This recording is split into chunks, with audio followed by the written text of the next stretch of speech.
All right, Ryan Garcia suspended for 2 years is what they're saying.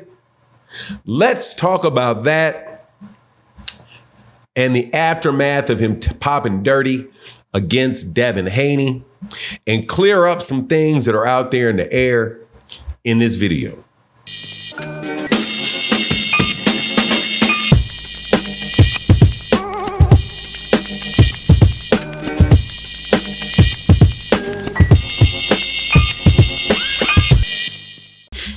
All right, welcome back to the channel. It's your boy Fanon. So people are out there telling me that Ryan Garcia has tested positive for a second substance and that he is now looking at a 2-year suspension from boxing.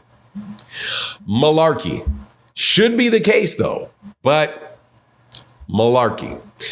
Now, before I get into that, let me welcome you back to the channel. If you're new to the channel, please accept my invitation to come chop it up with me. Leave comments in the comment section, hit the subscribe button, all that good stuff. And if you are already been here and chopping it up with me about boxing, thank you so much for coming back again. Shout out to Mattio, Barbara D, Jeff Miller, Big Dre. Thank you to everybody that supports in the super thanks and comes by the live streams. It really, really does help the channel. Thank you guys for keeping the lights on. But let's get into this. I've already done multiple videos about this, but I got to give a little bit of background for people that don't know.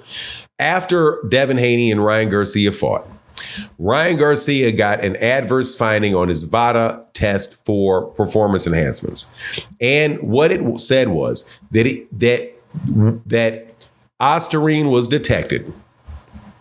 Ostarine was detected. And there was a positive screening for something I believe is the long name for nandrolone, but it was like really, really long. Okay. And that was for a test that was administered on April 19th. On April 20th, Ryan Garcia had a urine test. They detected ostarine in a second urine test after the fight, but it did not screen positive for nandrolone in the second one. So as a result, Ryan Garcia denied it, and there's been a lot of conversation about what is going to happen. The WBC acknowledged that they received those results. The New York State Athletic Commission acknowledged that they received those results. The WBC said that they were going to go through their process per their rules to determine what's going to happen. The New York State Athletic Commission said the same thing. We take this seriously. We're going to look into it. So as of right now, as far as official procedures go, that's all that took place. I have not yet heard from any credible source, from any official source, let me say official source, that the screening for nandrolone, for that long word that I think means nandrolone, that screening resulted in a detection in an IRMS test. IRMS analysis is where you can screen for something and you could have an indicator that is there, but then you actually have to do a deeper analysis to verify that is there and actually, quote unquote, detect it. As of right now, we're only really talking about one substance that, as far as I know. Also, there has been no penalty handed down by the WBC, nor has there been any penalty handed down by the New York State Athletic Commission. As of right now, Ryan Garcia has not been suspended, and Ryan Garcia has not had a loss a win move to a no contest. However, the speculation that he could be suspended for 2 years, that could take place, that he could be suspended for 2 years. However, the chances of him actually being suspended for 2 years is, like, in my opinion, slim and none for several reasons. One, Ryan Garcia is a big name fighter, and we do live in a world where money talks, BS walks. Canelo Alvarez popped dirty for clenbuterol. He got 6 months. I don't recall the last person that actually wound up getting suspended for a full 2 years. That I think is probably the extreme of what could happen. I have just a hard time believing that the WBC and the New York State Athletic Commission are going to go to that extreme for a Ryan Garcia. Now, when people talk about corruption in the sport of boxing and all of that, I have a definition for it that may be different than other people. So I'm going to phrase it this way. When you have enough money to hire lawyers to stay in the chest of a state agency and to stay in the chest of a boxing commission and threaten lawsuits against VADA, threaten lawsuits against the WBC, threaten lawsuits against the New York State Athletic Commission, sometimes they may look at it and say, hey, okay, how much trouble is this worth?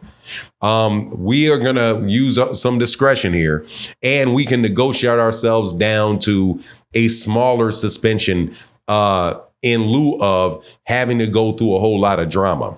I believe that probably came into play with Canelo Alvarez and the Nevada State Athletic Commission, as well as the WBC, because look, man, people are going to fight things like that, especially if they believe that they have a solid case that they did not intentionally ingest something, as was the case with Canelo Alvarez. As far as Ryan Garcia goes, there's a lot of things that I don't know. And as far as like what the probability is that he did not intentionally cheat or that he did not intentionally ingest something for the sake of getting a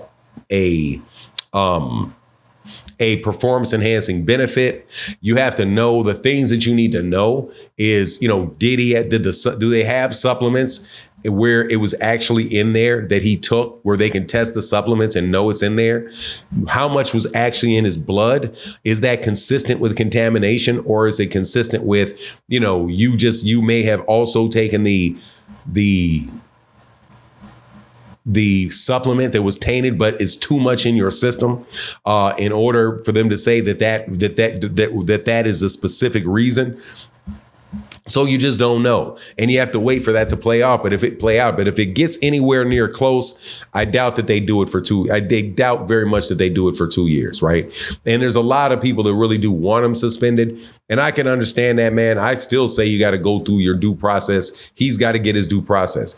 Now, there's a certain buffoon out there that played a tape of me it's like 5 years old, where I was talking about Dillian White and when Dillian White popped dirty before the fight with Oscar Rivas. And I said, I don't care what explanation that Eddie Hearn gives for the fact that this happened. I was talking about the fact that Dillian White tested positive and there was no notification of Oscar Rivas. Oscar Rivas did not have the opportunity to say, no, this is in his system. I don't want to fight. As far as he knew, Oscar Rivas knew, Dillian White tested positive. I didn't have a problem with Dillian White being able to get his due process himself.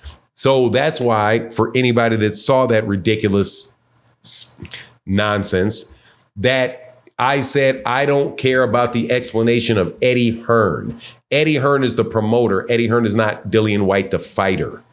So if Oscar De La Hoya has not given an explanation, they said, hey, we trust Ryan Garcia. We believe Ryan Garcia, and the WBC is going to go through the process. The difference is, though, that Ryan Garcia did not test positive before the fight.